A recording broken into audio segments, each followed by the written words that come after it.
செய்தி மேலே கடந்து செல்லும். இன்றைக்கும் நாம் பார்க்கிற செய்தி தலைப்பு, நம்முடைய ஜெபங்கள் வல்லமை உள்ளதாய் மாற வேண்டும். எத்தனை பேர் ஆமென் சொல்லுங்க? சத்தமா ஆமென் சொல்லுவோம். எல்லாரும் சொல்லுங்க, நம்முடைய ஜெபங்கள் வல்லமை உள்ளதாய் மாற வேண்டும். இப்ப நம்முடைய ஜெபங்கள் எப்படி இருக்கு? வல்லமை உள்ளதா இருக்குதா இல்ல சாதாரணமா இருக்கா? எத்தனை பேர் சாதாரணமா இருக்குதுன்னு சொல்றீங்க? அல்லேலூயா. நம்முடைய ஜெபங்கள் அது எப்படி வல்லமையாய் மாறும்? அருமையான தேவ பிள்ளைகளே, நம்முடைய ஜெபங்கள் வல்லமையாய் மாறுவதற்கு சபை என்ன செய்ய வேண்டும்? சபையின் ஆத்துமாக்கள் என்ன செய்ய வேண்டும்? சபையில் உள்ள ஒவ்வொரு உறுப்பினர்களும், ஒவ்வொரு சபையின் ஆத்துமாக்கள் செய்ய வேண்டியது என்ன? எப்படி இருந்தால் நம்முடைய ஜெபங்கள் வல்லமை உள்ளதாய் மாறும்? இல்லை என்றால் சாதாரணமான ஒரு ஜெபங்களை நாம் ஏறெடுக்கும் போது அதனால் காரியங்கள் என்ன வாய்க்கும்? அதனால் என்ன காரியங்கள் நடக்கும்?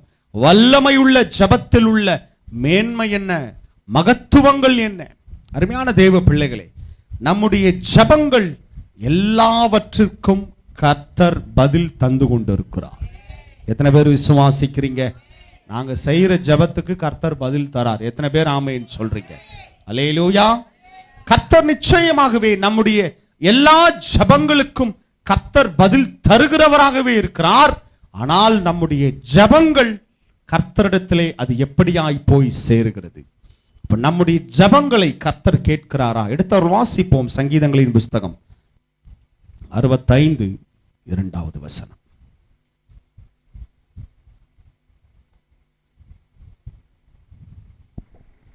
ஜெபத்தை கேட்கிறவரே, மாம்சமான யாவரும் உம்மிடத்தில் வருவார்கள். நம்முடைய ஆண்டவர் எப்படிப்பட்டவரா? நம்முடைய ஜெபத்தை சொல்லுங்க, எல்லாரும் சத்தமா சொல்லுங்களேன்.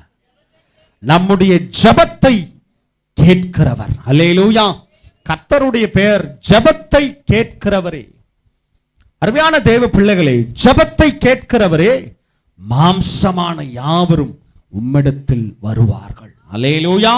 அப்ப நம்முடைய ஜெபங்களை கர்த்தர் கேட்கிறார்.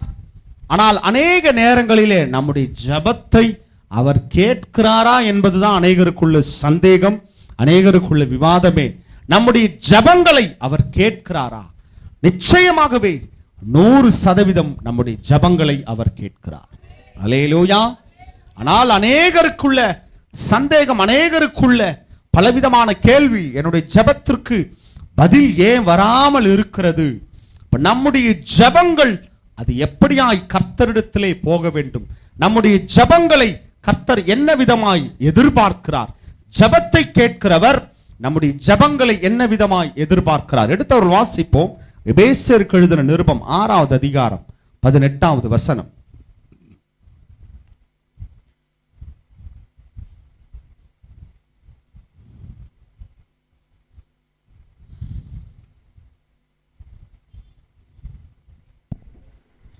எந்த சமயத்திலும் சகலவிதமான வேண்டுதலோடும் விண்ணப்பத்தோடும் ஆவியினாலே ஜெபம் பண்ணி அதன் பொருட்டு மிகுந்த மன உறுதியோடும் சகல பரிசுத்தவான்களுக்காகவும் பண்ணும் வேண்டுதலோடும் விழித்து கொண்டிருங்கள். கர்த்தருடைய பரிசுத்த நாமத்திற்கு ஸ்தோத்திரம். கர்த்தர் எதிர்பார்க்கிற ஜெபம் அது இப்படியா இருக்க வேண்டும்? என்ன?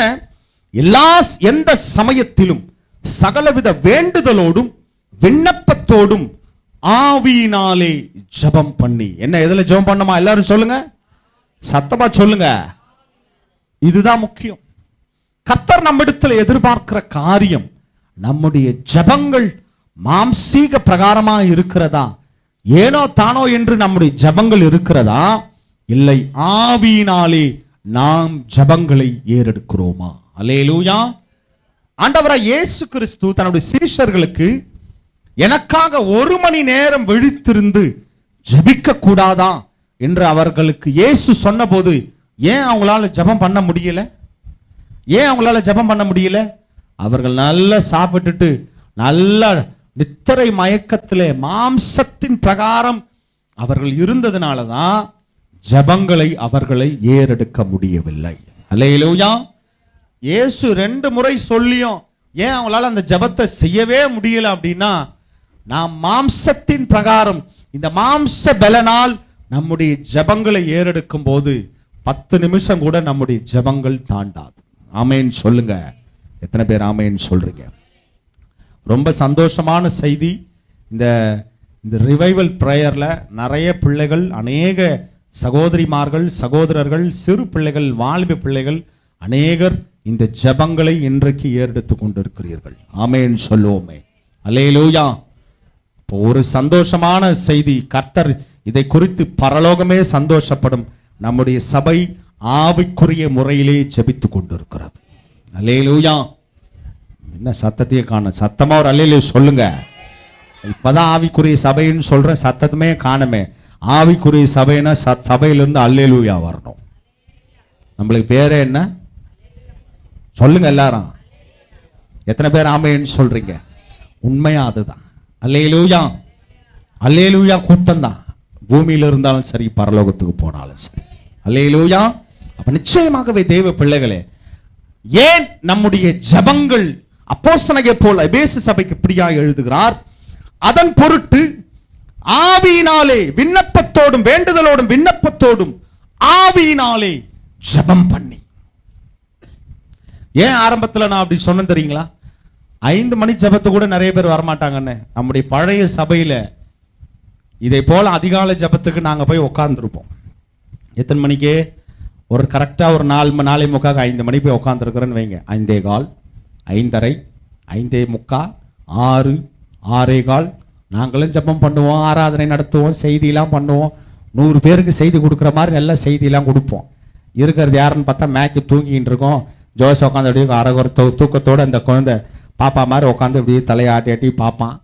6:15 6:30 யாராவது ஒருத்தர் தலையை காட்டுவாங்க. அதிகபட்சம் யார் வருவா?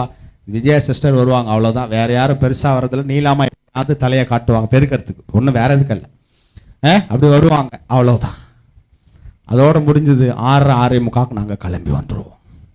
இவ்வளவுதான் ஜபங்கள். சில நேரங்களில் யாருமே வரமாட்டாங்க. ஏன்? இந்த மாதிரி மழை வந்ததுன்னு வைங்களேன், முடிஞ்சு போச்சு.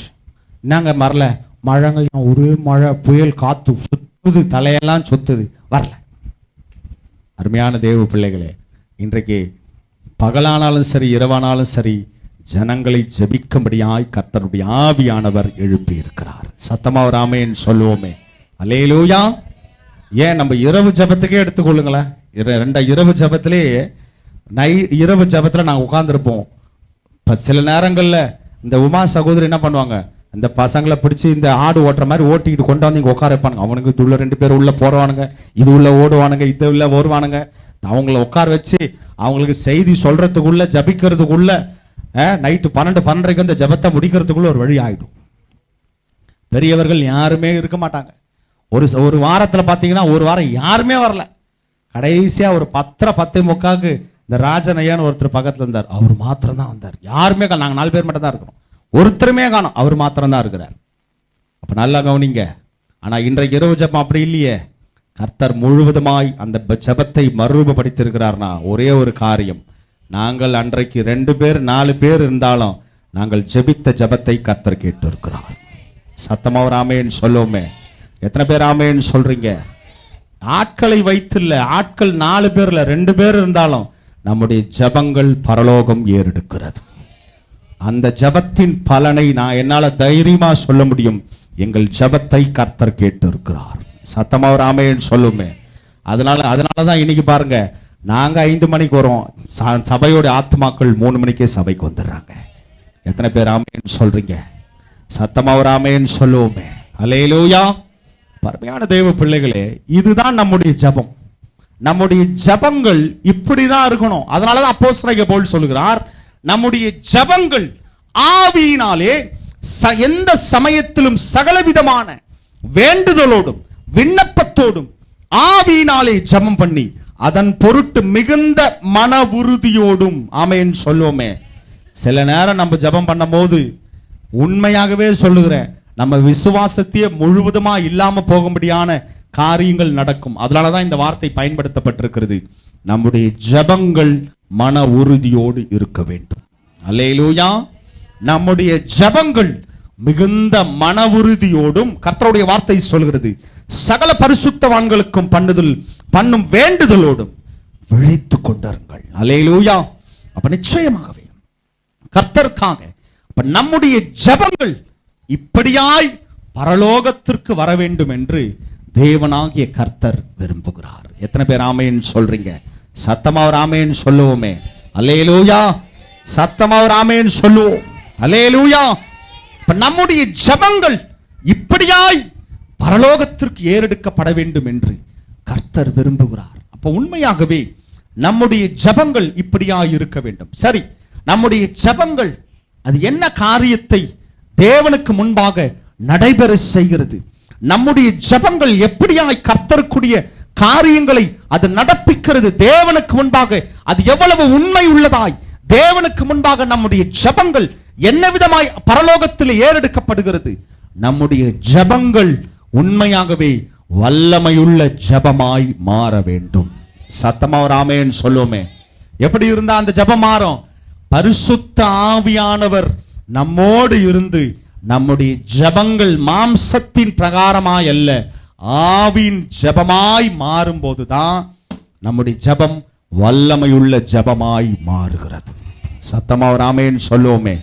என்ன வல்லமையுள்ள ஜெபம்னா என்ன? என்ன அது வல்லமையுள்ள ஜெபம்னா என்னங்க? அது ஜெபம் சரி, அது என்ன வல்லமையுள்ள ஜெபம்? அப்போஸ்தலர்கள் நாட்களிலே இந்த ஜெபம் ஏறெடுக்கப்பட்டது. இந்த வல்லமையுள்ள ஜெபம் எந்த இடத்திலெல்லாம் ஏறெடுக்கப்படுகிறதோ அந்த இடத்திலே இந்த பூமி பார்க்க முடியாத காரியங்கள் நடைபெறும். அல்லேலூயா.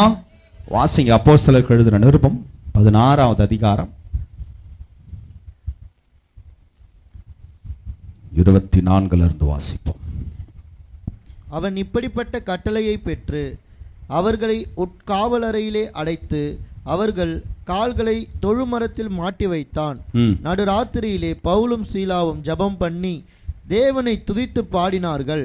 காவலில் வைக்கப்பட்டவர்கள் அதை கேட்டுக்கொண்டிருந்தார்கள். பாருங்க, அப்போஸ்தலனாகிய பவுலையும் சீலாவையும் அவர் உதவியா இருந்த ஒரு உடன் ஊழியனாகிய பவுலும் சீலாவும் ஜெபித்து அவர்கள் சுவிசேஷம் அறிவித்ததற்காக அவர்களை பிடித்து சிறைச்சாலையில் அடைத்து உட்காவலறையிலே அவர்களை அடைத்து வைக்கிறது மாத்திரமல்ல, தொழுமரத்திலே அவர்கள் கால்களை மாட்டி கால்கள் மேலாகவும் தலை கீழாகவும் அவர்கள் இருக்கும்படியாய் அந்த வார்த்தை எப்படியாய் சொல்லுகிறது? நடுராத்திரியிலே பாருங்க 24, அவன் இப்படிப்பட்ட கட்டளையை பெற்று அவர்களை உட்காவலர்களை அடைத்து அவர்கள் கால்களை தொழுமரத்தில் மாட்டி வைத்தான். கால்கள் மேல தலை கீழே இருக்கு. இப்படி இருக்கிற சமயத்திலே பவுலும் சீலாவும் நடு இரவிலே உட்காவலரை என்றால் இம்மி அளவும் ஒரு குண்டூசி அளவுக்கு கூட அதுல வெளிச்சம் உள்ள போக முடியாது, காற்றும் சரியா போகாது. இதுதான் உட்காவலறை. அது இரவா பகலா, எப்போ எந்த நேரத்தில் வெளிச்சம் வருது, எந்த நேரத்தில் இருள் வருகிறது என்பதை நாம் அறியவும் முடியாது, பார்க்கவும் முடியாது. இதுதான் உட்காவலறை. இந்த இடத்திலே பவுலையும் சீலாவையும் அடைத்து வைத்து அந்த இடத்துல என்ன பண்றாங்க? இருட்டு அறையிலே கால்கள் மேலாகவும் தலை கீழாகவும் தொங்கிக் கொண்டிருக்கிறது.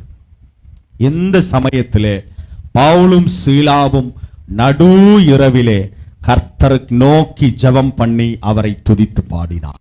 அல்லேலூயா. அருமையான தேவ பிள்ளைகளே, கர்த்தருடைய சமூகத்திலே அந்த நடு இரவிலே தலை கீழே இருக்கும்போது கால் மேல இருந்து தலை கீழே இருந்தா என்ன நடக்குங்க? சொல்லுங்க, என்ன நடக்கும்? எதுக்காக அப்படி செய்யறாங்க தெரியுங்களா? அந்த யூதர்களின் நாட்களை அன்றைக்கு இருந்த கலாச்சாரத்தின் பிரகாரம் இது ஒரு தண்டனை. கால் மேலையும் தலை கீழையும் உங்க காலை மாட்டினா என்ன நடக்கும்? யோசித்து பாருங்க, கொஞ்சம் யோசிச்சிங்களேன். கால் மேல இருக்கு, உங்க காலை கட்டியாச்சு, தலை கீழே தொங்குது, என்ன நடக்கும் தெரியுமா? என்ன நடக்கும் சொல்லுங்க? என்ன நடக்கும்? உடம்புல இருக்கிற ரத்தம் ஃபுல்லா தலைக்கு வந்துடும். என்ன ஆயிடும்? அந்த மனித சரீரத்தில் ரத்தம் ஃபுல்லா தலைக்கு வந்த உடனே தலையில ஒரு விதமான பிரஷர் உருவாகும். அந்த பிரஷர் உருவாச்சுன்னு வைங்களேன், தலையில ஹை பிரஷர் உருவாகும். அந்த ஹை பிரஷர் உருவாகி தலையை அழுத்தி மோதின உடனே பாருங்க என்ன நடக்குதுன்னு தெரியாது, கண் சரியா தெரியாது. இந்த கண்களில் இருந்து காதுகளில் இருந்து பயங்கரமான வலி ஏற்படும். இதுதான் தண்டனை. அப்ப எல்லாரும் சரி, கண்களிலும் காதுகளிலும் அந்த பிரஷர் அதிகமானா எல்லாரும் என்ன பண்ணுவோம்? வலி ஏற்பட்டா என்ன பண்ணுவோம்? சொல்லுங்களேன். வலி ஏற்பட்டா என்னங்க பண்ணுவீங்க? என்ன பாக்குறீங்க? வலி ஏற்பட்டா என்னங்க பண்ணுவீங்க? ஐயோ வலிக்குதே வலிக்குதே, காதெல்லாம் வலிக்குது, கண் வலிக்குது, அதாவது கண்கள் பிதுங்கும்படியான கண்கள் பயங்கரமான வலி, அது சொல்ல முடியாத ஒரு வலி. ஏன்னா மொத்த பிரஷரும் தலைக்கு வந்துடும். இதுதான் தண்டனை, அன்றைக்கு உள்ள தண்டனை. ஆனா பவுலும் சீலாவும் பாருங்க, நல்ல சந்தோஷமாய் அந்த இந்த இடரான நேரத்திலும் அந்த வார்த்தை அப்போஸ்தலனாகிய பவுல் எபேசு சபைக்கு ஏதோ வார்த்தையை சும்மா எழுதல, அவரோட அனுபவத்தை தான் எழுதியிருக்கார். ஆமென் சொல்லுமே. எல்லா சமயத்திலும் மன உறுதியோடும் நம்முடைய ஜெபங்கள் இருந்தால் அது வல்லமையுள்ள ஜெபம். சத்தமா ஒரு ஆமென் சொல்லுமே. அந்த நேரத்தில் ஐயோ வலிக்குதே, ஐயப்பா தலையெல்லாம் வலிக்குது அப்படின்னு கத்தல, கர்த்தருடைய சமூகத்திலே அந்த இரவு நேரத்திலே பரலோகத்தை நோக்கி ஜெபித்தார்கள். அல்லேலூயா. அருமையான தெய்வ பிள்ளைகளே, அந்த நேரத்தில் அவங்க ஐயோ அம்மான்னு கத்தி இருந்தாலும் ஒன்றும் தவறு இல்லை. ஏன்னா அவங்களுக்குள்ள பிரச்சனை அப்படி அவ்வளவு மோசமான நிலையில் அவர்கள் இருக்கிறதுனால அவங்க ஒருவேளை கத்தி இருந்தாலும் அது தவறல்ல. ஆனா அவங்க அதெல்லாம் பார்க்கல. அந்த இரவு நேரத்திலும் தேவனுக்கு முன்பாக வல்லமையுள்ள ஜெபத்தை இருவரும் செய்தார்கள். அல்லேலூயா. நடந்த காரியம் என்ன? அந்த வல்லமையுள்ள ஜெபங்கள் பரலோகத்திற்கு ஏறெடுத்துக்கப்பட்டாலே பரலோகம் என்ன செய்யும் தெரியுமா? வாசிங்கப்பா தொடர்ந்து. சடுதியிலே சிறைச்சாலையின் அஸ்திபாரங்கள் அசையும்படியாக பூமி மிகவும் அதிர்ந்தது. Praise the lord. சத்தமா ஒரு ஆமென் சொல்லுவோமே. கர்த்தருக்கு முன்பாக எப்போதெல்லாம் பரலோகத்திற்கு பூமியிலிருந்து வல்லமையுள்ள ஜெபம் ஏறெடுக்கப்படுகிறதோ உண்மையாகவே பரலோகத்தின் காரியங்கள், பரலோகத்தின் வல்லமையுள்ள காரியங்கள் பூமியிலே அது இறங்கி வரும். சத்தமா ஒரு ஆமென் சொல்லுவோமே. சிறைச்சாலையின் அஸ்திபாரங்கள், கர்த்தருடைய வார்த்தை சொல்கிறது, சிறைச்சாலையின் அஸ்திபாரங்கள் அசையும்படியாக பூமி மிகவும் அதிர்ந்தது. வாசிங்க. உடனே கதவுகள் எல்லாம் திறவுண்டது, எல்லாருடைய கட்டுகளும் கழன்று போயிற்று. Price the Lord. கர்த்தருடைய பரிசுத்த நாமத்திற்கு ஸ்தோத்திரம். அருமையான தேவ பிள்ளைகளே, இதுதான் வல்லமையுள்ள ஜெபத்தினுடைய பலன். ஆமென் சொல்லுமே. அந்த பவுலும் சீலாவும் ஜெபித்த போது சிறைச்சாலையின் அஸ்திபாரங்கள் அசைந்தது மாத்திரமல்ல, எல்லா கதவுகளும் திறவுண்டது, எல்லாருடைய கட்டுகளும் கழண்டு போயிற்று. ஆமென் சொல்லுவோமே. அல்லேலூயா. இன்றைக்கு நாம் ஏறெடுக்கிற ஜெபங்கள் வல்லமையுள்ள ஜெபமாய் இருந்தால் நிச்சயமாகவே நாம் இருக்கிற நம்மை சுற்றி இருக்கிற ஜனங்களுடைய எல்லா கட்டுகளும் எல்லா சிறைச்சாலையின் வாழ்க்கைகளையும் கர்த்தர் மாற்றி போடுவார். அந்த வார்த்தையை நல்லா கவனிச்சீங்க, நீங்க அந்த வசனத்தை கூர்ந்து கவனிச்சீங்கன்னா தெரியும். பவுலும் சீலாவோட கட்டுகள் மாத்திரம் தானே அருந்து போகணும், அதை மாத்திரம் தானே, அவங்க தானே பிரச்சனையில் இருக்கிறாங்க, அவங்க தானே தொழு மரத்துல தொங்கிட்டு இருக்கிறாங்க. ஆனா வார்த்தை சொல்லுகிறது, சிறைச்சாலையில் உள்ள எல்லாருடைய கட்டுகளும் கழன்று போயிற்று. அல்லேலூயா. அப்ப புரியுதுங்களா? வல்லமையுள்ள ஜெபத்தை நீங்கள் ஏறெடுக்கும் போது கர்த்தர் உங்களுக்கு மாத்திரம் அல்ல, உங்களை சுற்றி இருக்கிற ஜனங்களுடைய கட்டுகளையும் சிறைச்சாலையின் வாழ்க்கைகளையும் கர்த்தர் மாற்றி போடுவார். எத்தனை பேர் ஆமென் சொல்றீங்க? சத்தமா ஒரு ஆமென் சொல்லுவோமே. அல்லேலூயா. அப்ப வல்லமையுள்ள ஜெபத்திற்கு கர்த்தர் தருகிற பதில் இதுதான். அப்ப நம்முடைய ஜெபங்கள் ஏதோ சாதாரணமான நேரத்தை போக்கும் ஜெபமாகவோ, ஏதோ கர்த்தரிடத்திலே ஒரு நாளைக்கு ஏதோ சடங்காச்சாரமான ஏதோ காலையில் எழுந்து ஜெபம் பண்ணோம், காலையில் எழுந்து நம்ம வேதத்தை வாசிக்க வேண்டும் என்பதான ஜெபமாயிருந்தால் பரலோகத்தின் தேவன் நிச்சயமாகவே இப்படிப்பட்ட பதிலை தர முடியாது. உண்மையாகவே நம்முடைய காரியங்கள், நம்மை சுற்றி உள்ளவருடைய நிலைமைகள் அசைக்கப்படாது, அப்படியே தான் இருக்கும். ஆமென் சொல்லுவோமே. அல்லேலூயா. அப்ப ஏனென்றால் அப்ப நம்முடைய ஜெபங்கள் வல்லமையுள்ள ஜெபங்களாய் பரலோகத்துக்கு போகும்போதுதான் பரலோகம் அதற்கு ஒரு வேற விதமான, இந்த பூமி இந்த உலகம் பார்க்க முடியாத ரிப்ளையை இந்த பரலோகம் கொடுக்கும். அல்லேலூயா. நிச்சயமாகவே தேவ பிள்ளைகளே, இதுதான் வல்லமையுள்ள ஜெபத்தின் அதிலேலூயா. அல்லேலூயா. தேவ பிள்ளைகளே, அன்றைக்கு ஊழியர்கள் ஜெபித்தார்கள். சிறைச்சாலையின் கதவை உண்டது, அஸ்திபாரங்கள் கும்பாரங்கள் குலுங்கி. சரி, சபையார் கூடி ஜெபித்தா என்ன நடக்கும்? சபையார் இன்றைக்கு ஒவ்வொரு மணி நேரம் நீங்கள் ஜெபிக்கிறீர்கள், நல்லது, நன்மை, சந்தோஷம். எல்லாரும் கூடி இந்த ஒரு மனதில் இந்த வல்லமையுள்ள ஜெபங்கள் பரலோகத்திற்கு சபையார் கூடி ஜெபித்தால் என்ன நடக்கும்? வாசிங்க. அதே அப்போஸ்தலர் 12வது அதிகாரம் 5 வாசிங்கப்பா. அப்படியே பேதுரு சிறைச்சாலையிலே காக்கப்பட்டிருக்கையில் சபையார் அவனுக்காக தேவனை நோக்கி ஊக்கத்தோடே ஜெபம் பண்ணினார்கள். Praise the Lord. அங்க அப்போஸ்தலனாகிய பவுல், இங்க அப்போஸ்தலனாகிய பேதுருவை சிறைச்சாலை அடைத்திருக்கிறாங்க. இவர் ஒருத்தர் தான். ஆனா சர் பேதுருவை இப்படி சுவிசேஷத்தை அறிவித்ததற்காக, இயேசுவை பற்றி சுவிசேஷமாய் அறிவித்ததற்காக பேதுருவை சிறைச்சாலையிலே அன்றைக்கு இருந்த ராஜா போட்டுட்டார், ஏரோது ராஜா போட்டுட்டார். அப்ப கவனிங்க, சிறைச்சாலையில் உள்ள அடைத்து வைத்திருக்கிறார்.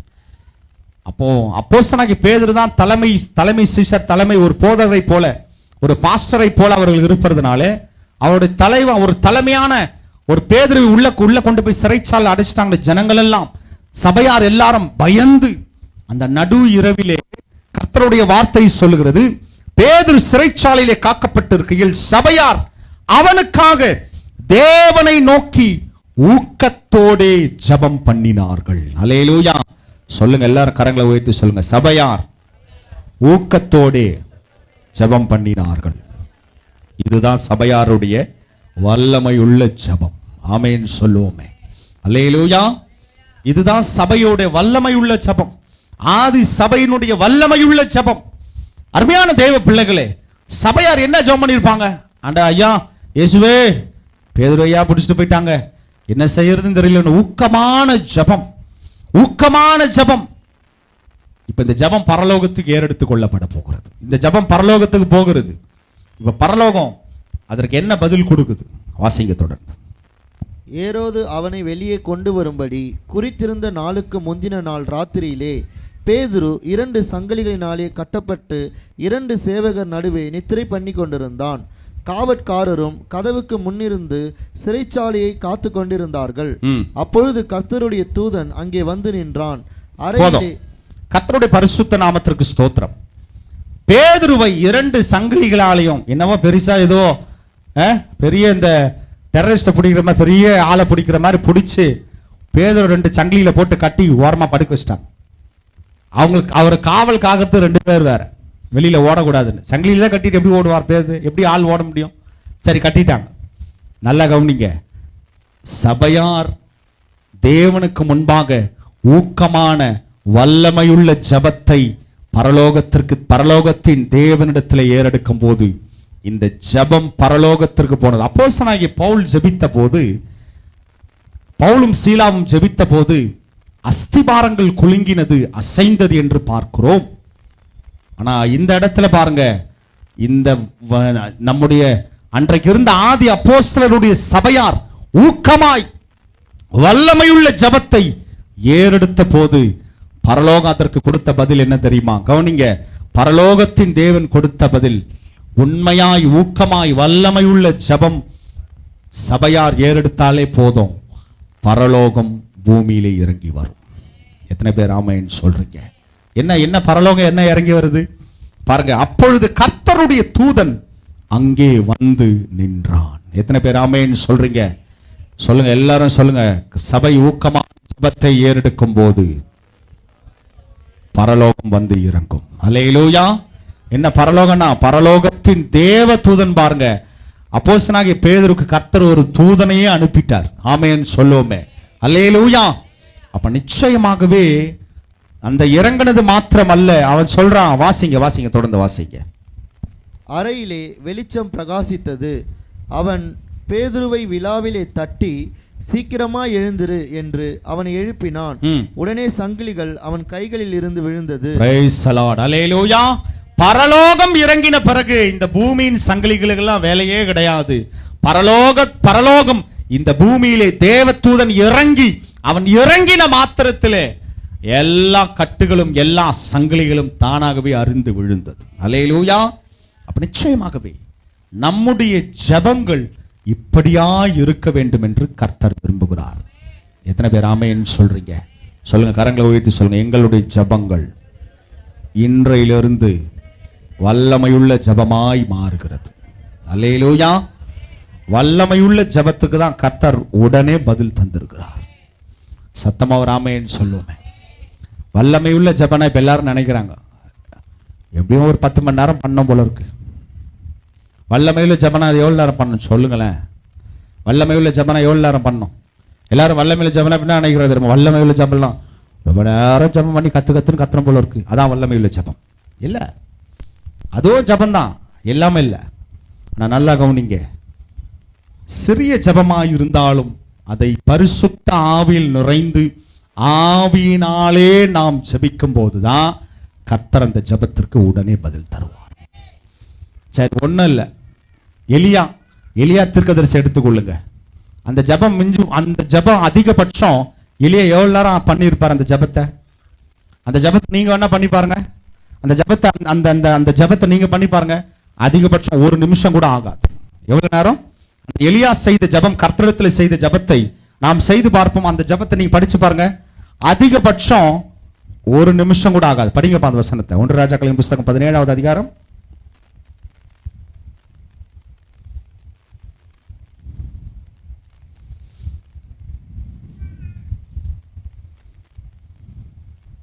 36, 37.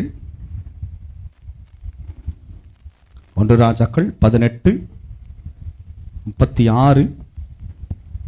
அந்திபலி செலுத்தும் நேரத்திலே தீர்க்கதரிசியாகிய எலியா வந்து, ஆபிரகாமுக்கும் ஈசாக்குக்கும் யாக்கோபுக்கும் தேவனாகிய கர்த்தாவே, இஸ்ரவேலிலே நீர் தேவன் என்றும் நான் உம்முடைய ஊழியக்காரன் என்றும் நான் இந்த காரியங்களை எல்லாம் உம்முடைய வார்த்தையின்படியே செய்தேன் என்றும் இன்றைக்கு விளங்க பண்ணும்.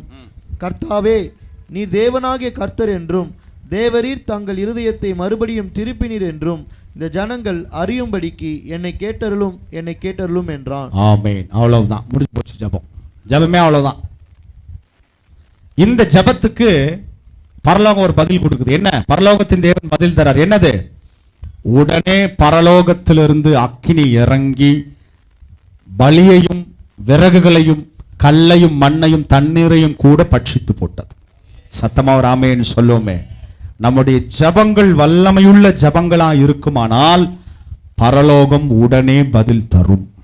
சத்தமா ஒரு ஆமென் சொல்லுவோமே. அது பழைய ஏற்பாட்டின் நாட்களோ, நியாயப்பிரமாணமோ, தீர்க்கதரிசியின் நாட்களோ, எது வேணா இருக்கட்டும், புதிய ஏற்பாட்டு நாட்களோ, அப்போஸ்தலர் நாட்களோ, எந்த நாட்களா இருந்தாலும் நம்முடைய வல்லமையுள்ள ஜெபத்திற்கு பரலோகம் எப்போதுமே பதில் தந்து கொண்டிருக்கிறது. எத்தனை பேர் விசுவாசிக்கிறீங்க? விசுவாசிக்கிறவங்க ஆமென் சொல்லுவோமே. அல்லேலூயா. அப்ப நம்முடைய ஜெபங்கள் இப்படியாய் தேவனுக்குள்ளாய் ஆவிக்குள்ளாய் பரிசுத்த ஆவியில் நிறைந்து நம்முடைய ஜெபங்கள் ஏறெடுக்கும் போது நிச்சயமாகவே பரலோகம் பதில் தரும். அல்லேலூயா. ஒரே ஒரு காரியம், நம்முடைய ஜெபங்கள் அது எப்படி உள்ளதாய்